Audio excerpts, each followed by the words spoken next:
Ketika diberikan waktu untuk menanggapi, bukan menanggapi dengan menyampaikan apa yang jadi visi misi mereka. Sehingga debat itu menjadi lebih menarik bagi masyarakat, dan masyarakat bisa menilai isi kepala dari calonnya. Di dalam pendalaman visi misi bahwa harus ada muncul pendalaman melalui pertanyaan-pertanyaan.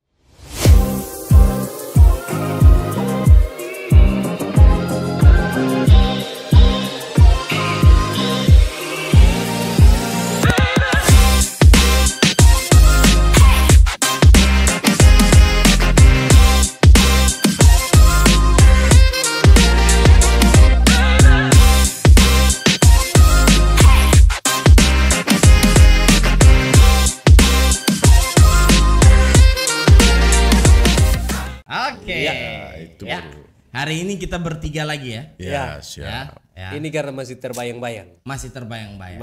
Soalnya Soalnya paslonnya ada 3. Ya. Masih terngiang-ngiang bagaimana debat cagup putaran pertama. Iya. Ya, itu masih terbayang-bayang. Oke. Seperti janji kita kemarin, kita akan membahas di dalam video kali ini tentang para calon wakil Wakil gubernur. Nah, seperti yang kemarin, kita pertama mengulik soal gestur. Oke. Nah, kira-kira untuk gestur sendiri dari calon wakil paslon 01 Ibu Jen Natali itu seperti apa tuh, Pak Eva? Ya, ini memang menarik. Ibu Jen ini memang menarik. Oh ya? Ya, Menarik secara perdebatan ya. Harus Artinya- jelas, nanti orang bisa, viewers bisa salah artikan. artinya menarik dari berbagai sisi. Oke. Pertama gini, Bro. Dia kan baru kali ini dia bertarung di NTT. Ya, yang pertama kemarin dalam legislatif ya 2023 ya. DPR RI. Kemudian tidak lolos DPR RI, beliau bertarung sebagai wakil gubernur. Walaupun ada begitu banyak rintangan. Betul. Perlu diingat, ada banyak rintangan karena PSI sendiri mengalihkan dukungan ke Pak Joni. Betul. Jadi dari sini kita bisa lihat betapa jiwa petarungnya Ibu Jen betul-betul dimunculkan. Wow, luar biasa. Nah, makanya ini berpengaruh terhadap gesturnya beliau ketika ini. Jadi memang kalau kita lihat dari gestur tubuhnya Ibu Jen ini bahwa menunjukkan bahwa dia komitmen mau melayani sebagai seorang pemimpin. Nah, kalau dari penyampaian beliau, dari cara beliau menyampaikan, dari cara beliau berbicara, memang menunjukkan komitmen untuk melayani masyarakat.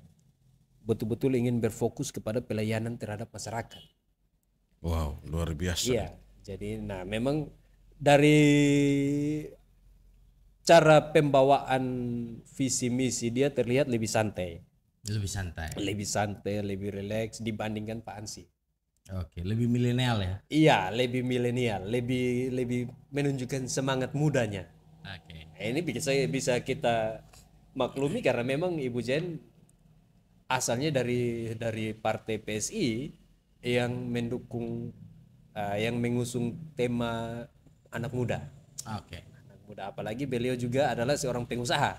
Yang membuat, jadi yang saya lihat, saya bayangkan begini, Ibu Jen seperti sebenarnya sedang mempresentasikan rencana kerjanya di hadapan para pemegang saham. Wah. Menarik gitu ya. Menarik Seperti itu. Jadi dengan santai dia terangkan ini akan ke sini, ini akan ke sini, gitulah. Ya, itu kan Ibu Jen, Bro. Ini menarik nih karena dari 3 calon wakil gubernur ini ada 3 warna. Ibu Jen dari sisi sebagai seorang pengusaha, kemudian ada Pak Joni dari sisi militer, seorang mantan Kapolda. Bro, gimana? Gestur yang paling utama itu adanya ketenangan. Adanya ketenangan dan rasa percaya diri yang luar biasa. Mungkin karena latar belakang beliau seorang jenderal polisi, pernah juga menjadi Kapolda di NTT. Jadi leadershipnya itu memang muncul. Keluar ya? Ya, keluar sekali ya. Dan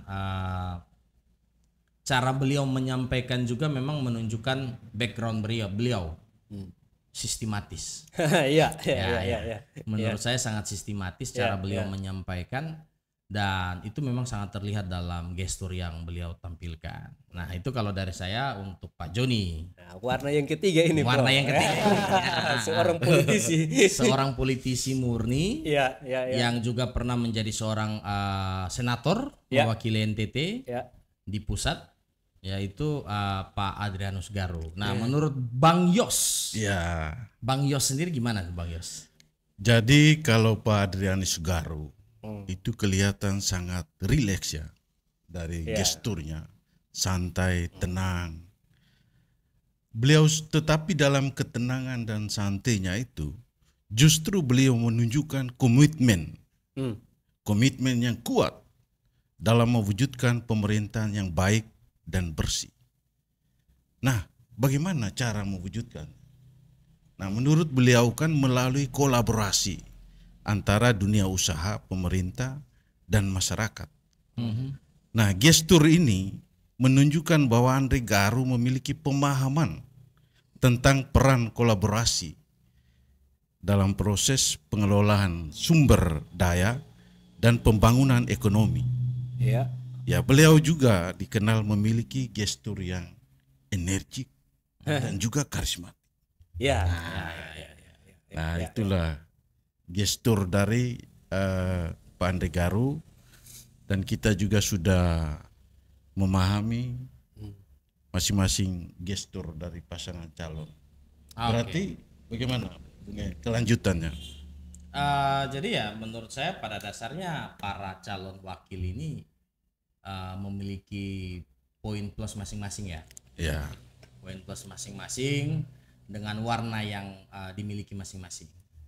Oleh sebab itu mereka yang maju sebagai calon wakil ini memang bisa dikatakan sebagai putra-putri terbaik yang hadir saat ini. Oke. Bagaimana dengan pernyataan awal dari paslon para wakil ini? Nah, kita mulai dari Ibu Jen.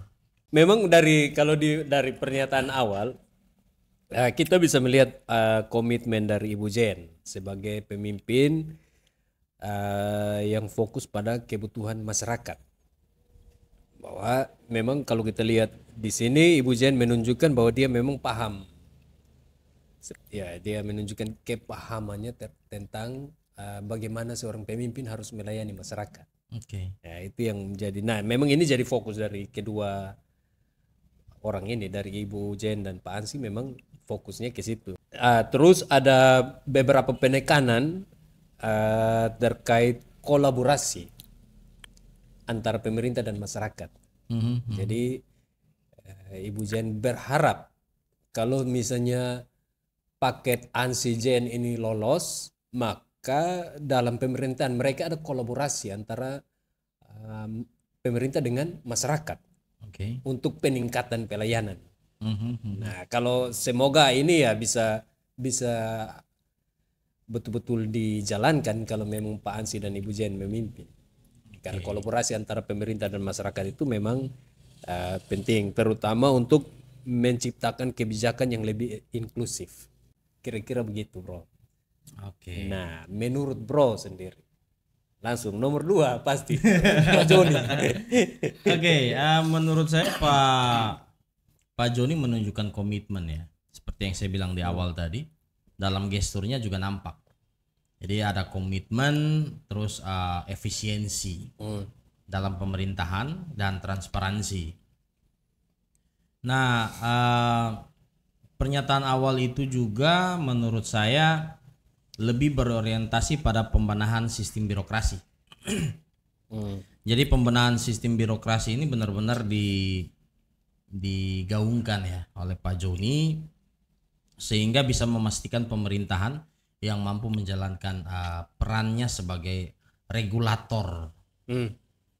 Karena kita tahu pemerintah ini kan dalam hal ini gubernur dan wakil gubernur ini ada dalam bidang eksekutor ya. Sehingga kalau regulasi-regulasinya tidak berjalan, maka eksekusi yang kerjakan juga pasti terbengkalai. Hmm.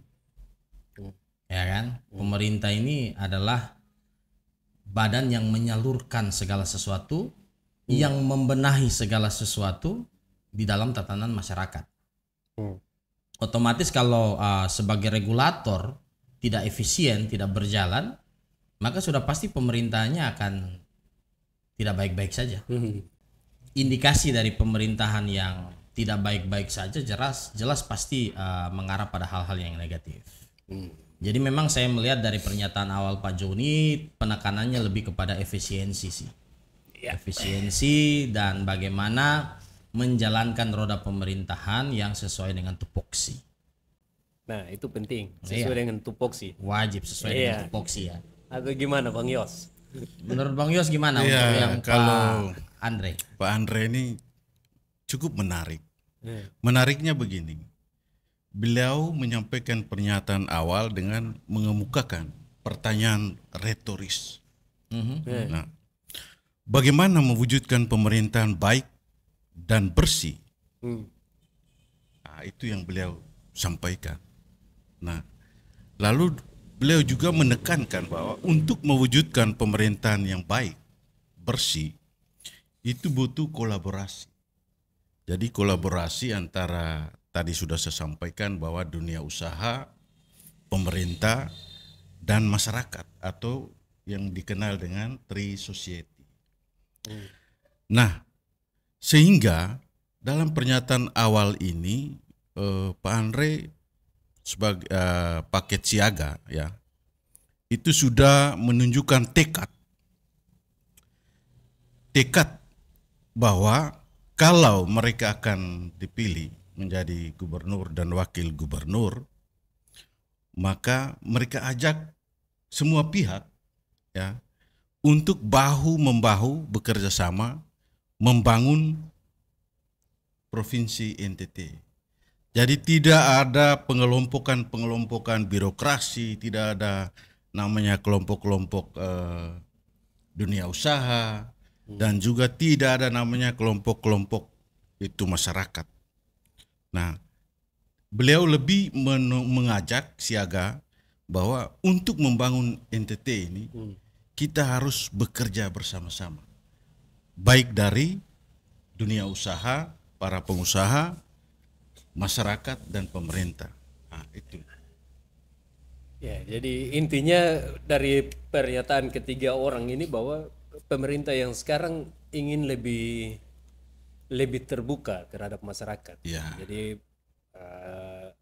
campur tangan dari berbagai macam unsur itu memang sekarang dibutuhkan oleh pemerintah untuk membuat kemajuan yang lebih nyata. Dan apa dari ketiga pasangan calon ini kan menghendaki adanya partisipasi aktif dari masyarakat. Ya. Gitu. Kurang lebih hal yang bisa dikatakan sinkron antara ketiga ini adalah bagaimana follow up ya, supaya masyarakat bisa lebih berperan aktif dalam jalannya pemerintahan. Nah, kita masuk ke pendalaman visi misi. Nah, ini menarik. Wah, ini luar biasa. Oke, jadi ada pertanyaan panelis untuk Ibu Jen, ya. Panelis bertanya bagaimana paslon akan meningkatkan partisipasi masyarakat. Nah, ini konek. Betul. Ya. Bagaimana paslon akan meningkatkan partisipasi masyarakat dalam kebijakan publik, meningkatkan transparansi anggaran, dan kinerja birokrasi pelayanan publik untuk memperkuat demokrasi di NTT. Nah, itu Ibu Jen menjawab tuh. Kira-kira menurut Bang Eva sendiri jawaban Ibu Jen gimana? Gini, Ibu Jen menyampaikan bahwa kenapa partisipasi masyarakat itu rendah. Pertama, karena sering tidak didengar. Betul. Nah, ini beliau mencontohkan misalnya dalam musrembang des. Nah, suara-suara yang disuarakan pada saat musrembang itu banyak yang akhirnya tidak dieksekusi. Jadi hanya sebatas bicara di musrembang, tidak dilanjutkan. Itu membuat masyarakat menjadi malas untuk ikut berpartisipasi. Makanya kalau dari secara solusi ini yang ditawarkan oleh pasangan Ansijen, lapor kakak. Jadi maksud dari lapor kakak ini supaya pengaduan dari masyarakat itu langsung. Jadi meskipun ada musrembang des, itu bisa langsung juga melalui aplikasi ini, lapor kakak ini. Jadi dengan harapan ke depan partisipasi dari masyarakat itu semakin tinggi. Jadi kalau yang saya lihat ya Ibu Jen berharap supaya masyarakat kemudian jangan menjadi skeptis terhadap demokrasi di Indonesia secara khusus di NTT. Yang berikut juga beliau menekankan pentingnya ada reward untuk ASN. Gitu, reward untuk ASN yang dinilai berdasarkan kinerja. Ya ini untuk meningkatkan motivasi pelayanan publik. Jadi dua sisi, masyarakat didengarkan membuat masyarakat mau untuk berpartisipasi. Tetapi supaya masyarakat mau didengarkan, maka ASN yang bekerja ini juga perlu diberikan reward atas kinerjanya supaya dia lebih giat lagi dalam melayani masyarakat. Jadi masyarakat merasa bahwa oh memang saya didengar. Bahkan dalam pernyataannya Ibu Jen dia juga mengusulkan jangan hanya ada musrembang des, musrembang cam atau dan tapi harus ada musrembang khusus ibu-ibu. Ya mungkin ini karena beliau perempuan jadi dan yang saya ingat bahwa tagline dari Ibu Jen itu saatnya perempuan menolong perempuan. Makanya dia secara khusus bicara tentang musrembang khusus ibu-ibu. Begitu. Jadi dia lihat dua sisi ini harus seimbang. ASN-nya dihargai, masyarakatnya didengar, pasti partisipasi akan meningkat. Begitu. Itu yang bisa saya simpulkan dari jawaban Ibu Jen. Oke. Nah, di situ kan ada tanggapan juga dari kedua paslon. Iya. Nah, ada dari Pak Joni, ada juga dari Pak Andre kan. Iya. Nah, kalau saya menyoroti tanggapan Pak Joni menekankan untuk kurang lebih mirip ya dengan Ibu Jen, bagaimana membuka kanal komunikasi bagi masyarakat, sehingga apapun aspirasi-aspirasi dari masyarakat bawah bisa sampai kepada pemerintah provinsi.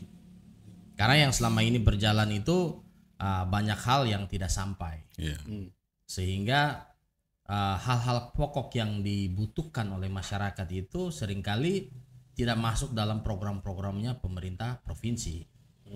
Nah, beliau juga tetap menekankan tentang adanya transparansi, sehingga ketika berbicara tentang peningkatan partisipasi masyarakat ini, masyarakat bisa lebih meningkat partisipasinya ketika masyarakat juga melihat adanya transparansi dari pemerintah, terutama dalam hal anggaran. Karena kalau kita berbicara tentang transparansi anggaran, ya saya bisa bilang bahwa dari 6 jutaan masyarakat NTT hanya sekian persen lah yang tahu tentang anggaran pemerintah provinsi kan. Betul. Apalagi kalau sampai media tidak dilibatkan dalam pemberitaan, nol. Ya kan? Karena kebanyakan kalau kita berbicara tentang transparansi anggaran seringkali tidak sampai, masyarakat bahkan tidak tahu. Saya berani survei, kalau boleh disurvei, saya berani mensurvei bahwa persentase masyarakat yang tahu APBD NTT saja itu sangat kecil. Coba survei ke jalan-jalan, masyarakat tahu tidak APBD NTT tahun 2023 itu berapa? Pasti banyak yang tidak tahu tuh. Gini bro, kita ajak viewer komen. Ya pasti. Komen. Yang tahu anggaran APBD NTT berapa? Silakan komen. Ya. Jadi kembali lagi ke yang tadi, kalau saya melihat tanggapan Pak Joni lebih kepada menyampaikan apa yang harusnya dilakukan. Ya, karena bahkan kemarin di calon gubernur juga kita melihat ketika sesi menanggapi jawaban itu kan kebanyakan lebih menyampaikan program. Lebih menyampaikan ide-ide, bukan menanggapi jawaban. Tetapi pada dasarnya apa yang disampaikan juga kurang lebih baik. Ya kan? Karena hal-hal seperti itu memang harus ada yang melengkapi. Ya. Nah, kira-kira untuk Pak Andre sendiri gimana? Ya, Pak Andre sendiri pertama dia tidak pernah membantah jawaban dari Paslon 1, Ibu Jen ya. Yang kedua, Pak Andre lebih menekankan pada transparansi dan relaksasi aturan. Relaksasi aturan ya. Jadi menurutnya akan mempercepat pelayanan publik.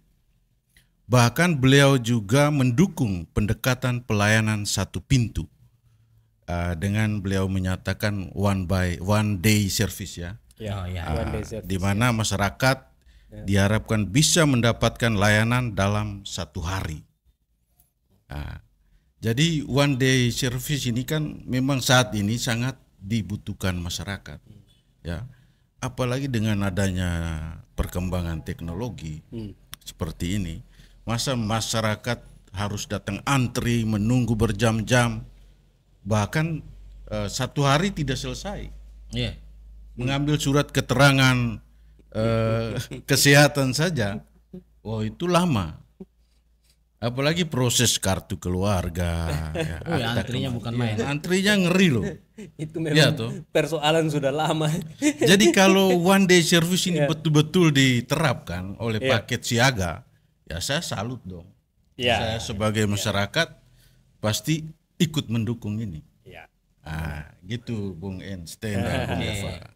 Nah, itu kan ada balasan juga dari Ibu Jen tuh. Iya, ya kurang lebih sudah saya singgung tadi. Jadi penekanan dari Ibu Jen adalah pentingnya komunikasi. Nah, ini memang hampir mirip semua.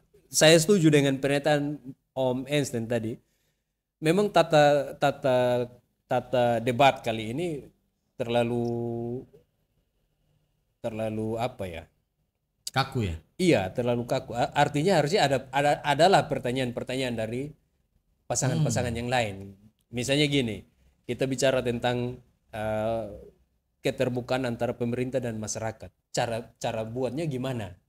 Harusnya ada pertanyaan-pertanyaan segitu ke situ, jadi semakin memperdalam Iya. maksud dari penyampaian pasangan. Ya. Itulah yang sebenarnya dimaksud oleh tanggapan ya. Iya, itulah tanggapan Ketika kita maksudnya. menanggapi jawaban seseorang, Iya. kita juga memberikan kalau bisa ada pertanyaan-pertanyaan Iya, jadi lebih ke Iya. pertanyaan yang menjurus pada pokok itu. Ibu bilang gini, kan Betul. kemudian tanggapan dari Ibu Jen adalah dia musrembang itu tidak terbatas hanya kepada satu tempat, tapi dibagi dalam kategori-kategori. Betul. Musrembang nelayan, musrembang Petani. bahkan ASN. Ya, Jadi dari kategori-kategori ini membuat lebih banyak hal yang disampaikan karena dibuat secara spesifik, Iya, iya. gitu kan? Tidak bercampur aduk. Ya. Memang dalam kesempatan ini juga saya ingin mengoreksi ya. Saya ingin Masukan, Bro, mengoreksi masukan. dan memberikan masukan. Iya. ya. Tunggu biarkan saya ngomong dulu. Jadi saya melihat perdebatan di Cagup kemarin ya, perdebatan sesi pertama ya. Seringkali ketika diberikan kesempatan untuk menanggapi, paslon itu lebih condong malah menerangkan visi misinya, Iya. bukan menanggapi jawaban. Iya. Itu yang menurut saya kalau bisa di sesi berikutnya harus lebih diperhatikan, harus lebih diperbaiki. Sehingga debat itu menjadi lebih menarik bagi masyarakat dan masyarakat bisa menilai isi kepala dari calonnya. Iya. Iya. Itu maksud saya. Karena kalau hanya berbicara visi misi ya semua sudah tersistematis Iya, gitu loh. itu paling penting karena kita masyarakat butuh tahu ketika paslon A berbicara tentang hal ini, bagaimana cara dia mengeksekusi itu penting diketahui oleh masyarakat. That's right. Itu yang maksud saya. Itulah bagaimana kita dapat menentukan pilihan kita. Betul. Lanjut bro. Jadi setelah bicara tentang partisipasi masyarakat, kemudian panelis mengajukan pertanyaan tentang bagaimana tata kelola sumber daya alam yang berkeadilan. Jadi saya akan lebih mengulas pada jawabannya Pak Joni ya. Nah, dari jawabannya Pak Joni menekankan tentang pentingnya komunikasi yang terbuka. Ya. Ya. Pak Joni mengatakan mengidentifikasi dua komponen utama dalam tata kelola SDA, Ya. yaitu investasi dan kepentingan masyarakat adat. Jadi dua hal yang ditekankan itu, yang pertama investasi, yang kedua kepentingan masyarakat adat. Ya. Iya. Beliau juga menekankan komunikasi yang aktif antara pemerintah dan masyarakat adat. Otomatis poinnya dari investasi ini kan bagaimana mendatangkan investor luar sehingga menciptakan lapangan pekerjaan di NTT. Dan fokus yang kedua kepada masyarakat adat atau masyarakat ulayat ini adalah bagaimana pemerintah provinsi bisa menyelesaikan semua permasalahan yang saat ini banyak terjadi di NTT antara pemerintah provinsi dan masyarakat ulayat. Ya kan? Banyak permasalahan tanah, hutan dan lain sebagainya. Nah,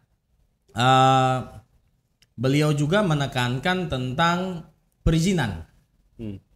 Ya kan?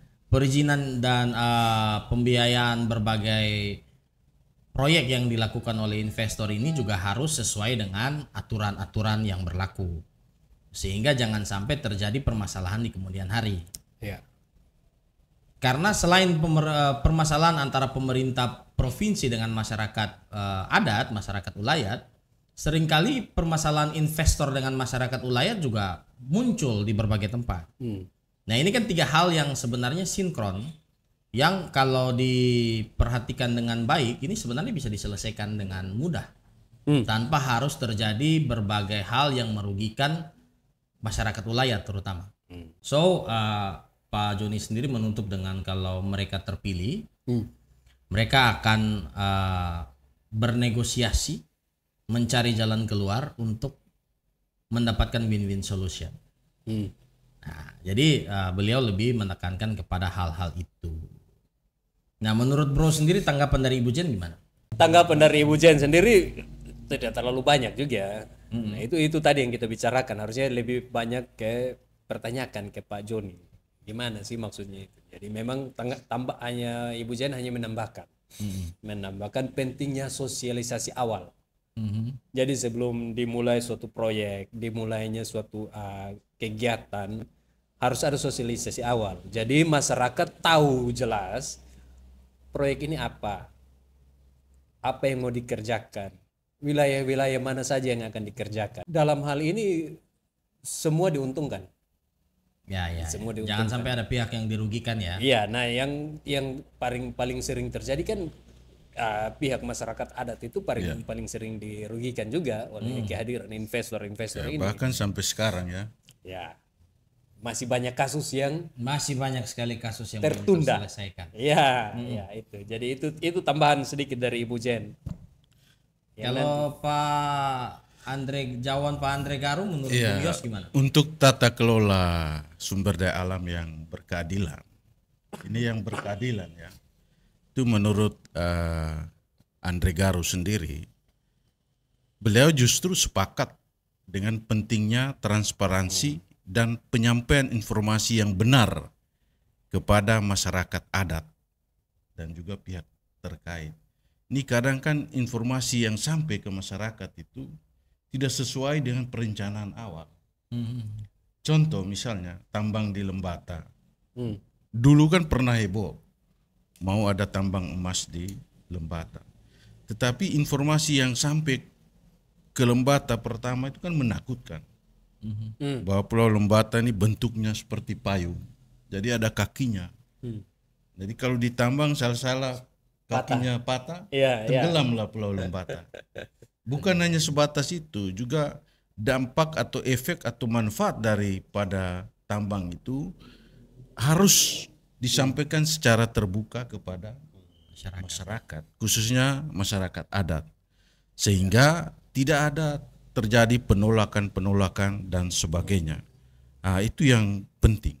Nah, satu hal menarik menurut saya yang disampaikan oleh Pak Joni adalah beliau menekankan tentang regulasi investasi itu memang ada, tetapi butuh inovasi sehingga permasalahan-permasalahan yang muncul di lapangan itu bisa diselesaikan. Nah, yang menarik, beliau mengambil contoh apa yang dilakukan oleh mantan Presiden Jokowi kemarin Ya, ya. di Solo, Ya.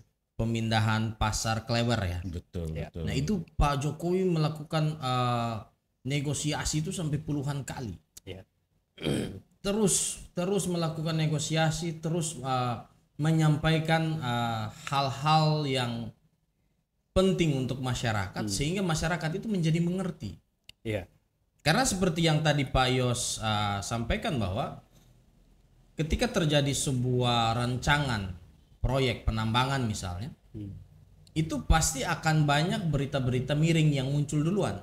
Ya. Oleh sebab itu pemerintah memang wajib hukumnya untuk melakukan sosialisasi yang berulang kali sehingga pemikiran masyarakat itu bisa terbuka. Pemikiran masyarakat itu bisa mengerti manfaat dan akibat dari suatu kegiatan. Nah, itu yang saya cukup menarik menurut saya, apa yang dicontohkan oleh Pak Joni ini sebenarnya contoh real yang pernah terjadi. Ya, ya. Ya. Gitu. Karena begini, Bung En, ketidakjelasan informasi itu justru menjadi sumber konflik di masyarakat. Ya. Kan Ya. gitu ya. Ya. Apalagi masyarakat ulayat yang kita tahu kehidupannya seperti apa, ya. Ya. Apalagi di NTT sini kan kita bisa tahu lah bagaimana jenjang pendidikan, perbedaan jenjang pendidikan antara yang di kota dengan yang di kampung-kampung. Keterbelakangan yang dialami saudara-saudara kita di kampung-kampung itu membuat tidak adanya satu pola pikir yang sama antara masyarakat yang ada di NTT. Nah, memang ada satu hal yang jadi yang perlu dipikirkan, karena keterikatan masyarakat adat dengan wilayah adat itu sangat tinggi. Sangat tinggi. Orang NTT kalau dia berbicara ini tanah nenek moyang saya, jangan diganggu. Nah, makanya perlu ada edukasi yang berulang-ulang. Ya. Betul. Nah, ini butuh kesabaran. Karena kebanyakannya kita juga tahu lah, namanya investor, dia sudah tanam saham, tanam modal di situ ya, dia tidak mau menunggu lama-lama. Apalagi pimpinan sudah terima fee kan. Iya. Itu lain cerita lagi ya. Nah, itu makanya butuh kesabaran dari pemerintah sebagai pihak penengah. Iya kan? Ya. Pemerintah ini kan sebagai pihak penengah antara investor dan masyarakat. Nah, ini butuh, kalau seperti yang tadi Bro katakan Pak Joni ketika mencontohkan Pak Jokowi, ya itu harus pemerintah, dia harus betul-betul bersabar dalam mengedukasi masyarakat. Ya. Masyarakat adat terutama. Berikan informasi sejelas-jelasnya, sebaik-baiknya sampai dia betul-betul mau untuk ya silakan. Ya. Gitu. Jadi jangan dipaksa. Kalau dipaksa pasti akan terjadi perlawanan. Itu tipe dari kita orang NTT. Ya. Dan perlawanannya bukan main-main itu. Ya, dan pasti akan, ya mau ditangkap tangkap saja lah sudah gitu. Nah, ini Bro.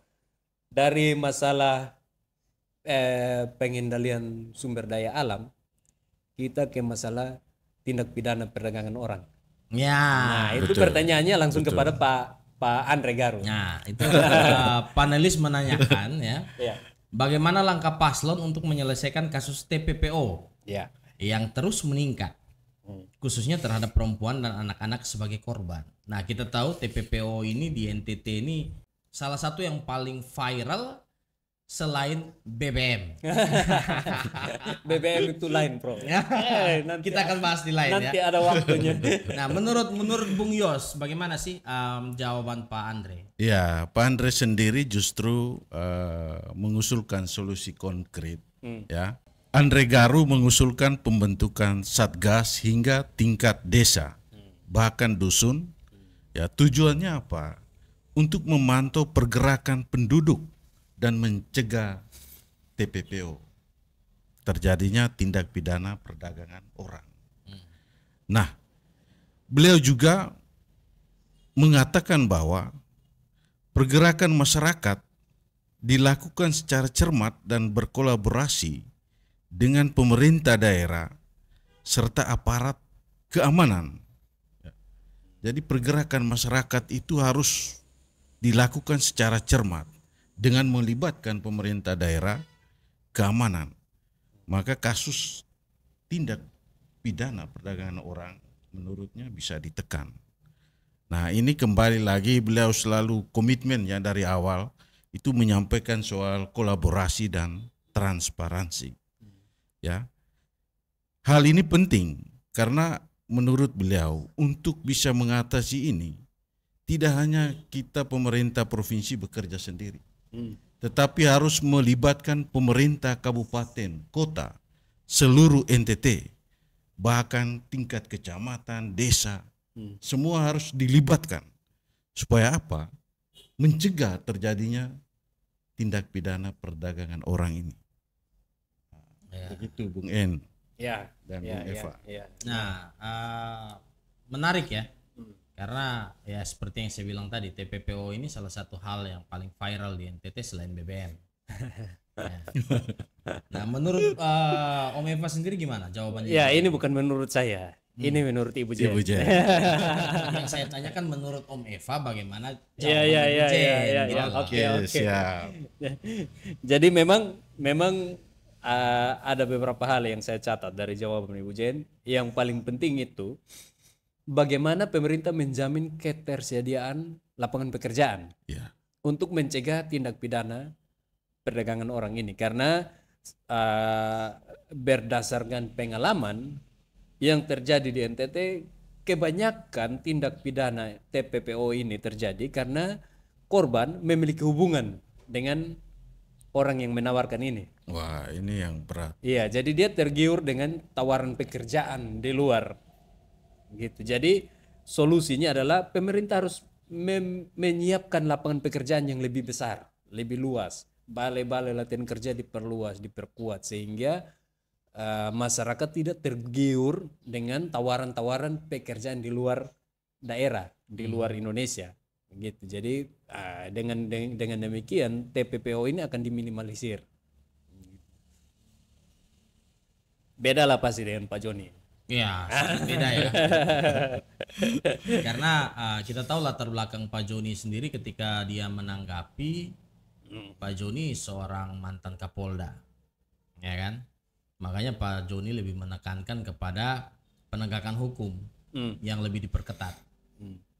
Karena para pelaku ini memang harus ditindak tegas. Sebab perdagangan manusia ini atau tindak pidana perdagangan orang ini sudah sangat meresahkan. Ya kan? Kita bukan lagi di zaman dulu di mana manusia itu boleh diperbudak.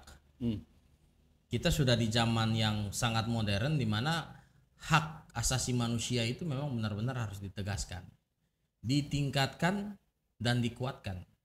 Oleh sebab itu memang fokus dari jawabannya Pak Joni ya karena latar belakang Polri, beliau lebih menegaskan pada penguatan dan tindakan tegas terhadap para pelaku. Jadi kurang lebih masuk juga sih dengan jawabannya Pak Andre ya, mengenai pengembangan atau mengenai penegasan terhadap pelaku TPPO ini. Dan beliau juga menyampaikan bahwa di zaman beliau puluhan orang ditangkap. Betul. Ya, beliau berhasil menangkap ya. Jadi kurang lebih seperti itu sih. Oke, memang kita melihat pembahasan dari para wakil ini sebenarnya cukup menarik ya. Betul. Cukup menarik dan ada interaksi di mana mereka saling menyampaikan visi misi sebenarnya. Hanya memang sedikit masukan dari kami, kalau bisa di sesi-sesi berikutnya itu debat ini kalau bisa lebih menarik. Dalam artian ada saling serang ya. Saling serang pendapat maksud saya, bukan saling berantem ya. Sehingga debat ini bisa menjadi lebih menarik dan membuka wawasan dari masyarakat. Ya, saya setuju. Intinya jadi masyarakat bisa menilai lah. Memang tidak gampang. Maksudnya dalam mengatasi sebuah persoalan tidak harus secepat itu. Tetapi kapasitas seorang pemimpin akan dinilai pada saat bagaimana dia merespon dengan cepat sebuah persoalan. Ya. Iya kan? Gitu kan, ini akan terjadi pada saat memimpin, pasti akan ada masukan-masukan yang tiba-tiba datang dari masyarakat, Pak ada begini, Pak ada begini. Nah, itu butuh tanggapan yang cepat dari seorang pemimpin. Ya, Gitu. benar. Bagaimana dia bisa ini harus diselesaikan dengan itu kapasitas seorang pemimpin itu dinilai dari situ. Jadi Ya. tapi memang kalau yang saya lihat ya, apa yang diatur oleh KPU memang sudah baik. Harusnya dimanfaatkan oleh para calon. Ketika diberikan waktu untuk menanggapi, bukan menanggapi dengan menyampaikan apa yang jadi visi misi mereka, tapi harusnya tanggapan itu terhadap jawaban dari paslon yang menyampaikan gitu. Menurut Bang Yos? Ya, soal visi misi ini kan menurut saya yang disampaikan itu tidak semua masyarakat, atau bahkan saya yakin sebagian besar masyarakat kita ini tidak paham atau belum paham. Oleh karena itu di dalam pendalaman visi misi itu saya sepakat bahwa harus ada bukan muncul jawaban atas visi misi calon yang bersangkutan, tapi pendalaman melalui pertanyaan-pertanyaan. Misalnya paslon 1, ketika paslon 2 menyampaikan atau menjawab pertanyaan panelis, maka dari jawaban itu digali lagi oleh paslon yang lain. Sehingga ya sedikitnya, mungkin tidak semua, tapi sebagian kecil itu bisa memberikan gambaran yang real. Ini loh program kerjanya masing-masing paslon itu seperti apa. Itu sedikit koreksi dan saran dari kami, sehingga kita bisa melihat wajah pemimpin kita yang lebih dalam lagi di sesi kedua maupun sesi ketiga. Karena kami sendiri masyarakat NTT pada dasarnya rindu memiliki seorang pemimpin yang memang benar-benar mampu menyelesaikan berbagai persoalan yang kompleks yang ada di NTT. Karena banyak pemimpin-pemimpin yang ketika duduk semua hal di bawah itu ya sudah sesuai prosedur saja. Nah, prosedur birokrasi kita tahu kan bagaimana leletnya. Betul. Ya kan? Jangankan di provinsi. Kalau nonton yang kemarin Pak Ara di kementeriannya, di kementerian saja dia bikin surat 22 tanggal 22, surat baru sampai tanggal 28.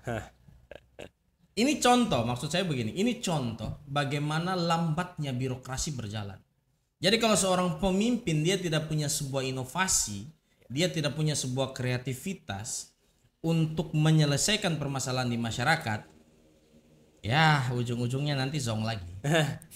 Jadi sebenarnya bukan birokrasinya yang lambat, bro, tapi orang-orang yang ditempatkan di situ. Ya masalahnya mereka sudah terlanjur nyaman dengan sistem nah, itu. itu. Jadi ini yang diedukasi. Ya. Jadi ini perlu, kalau misalnya entah nanti siapapun yang jadi pemimpin yang terpilih, ini yang harus betul-betul yang kalau mau ada reformasi birokrasi, ini perlu diperhatikan. Bahwa kalau memang ada ASN yang kerjanya lambat, lelet, ganti saja. Jangan takut yang namanya politik balas jasa. Jangan takut dengan beban-beban hutang karena kampanye, karena dia ikut menyukseskan saya gini. Itu harus betul-betul dibuang. Makanya saya ingat waktu kemarin Pak Simon bilang, ya saya siap mengorbankan segala sesuatu, semoga semua pemimpin berani untuk berbuat begitu. Gitu kan? Oke, mungkin itu saja ya diskusi singkat kita kali ini. Terima kasih untuk viewers yang sudah menonton. Mohon bantuannya untuk like, comment, subscribe, dan share video-video kami supaya channel YouTube kami bisa semakin berkembang. Jangan lupa komen. Seberapa jauh sih Anda tahu tentang APBD NTT? Iya. Oke. Untuk itu kami undur diri. Sampai jumpa lagi pada video-video kami selanjutnya. Saya Einstein Manners undur diri. Teman saya Jose Bataona dan Cornelis Fantil.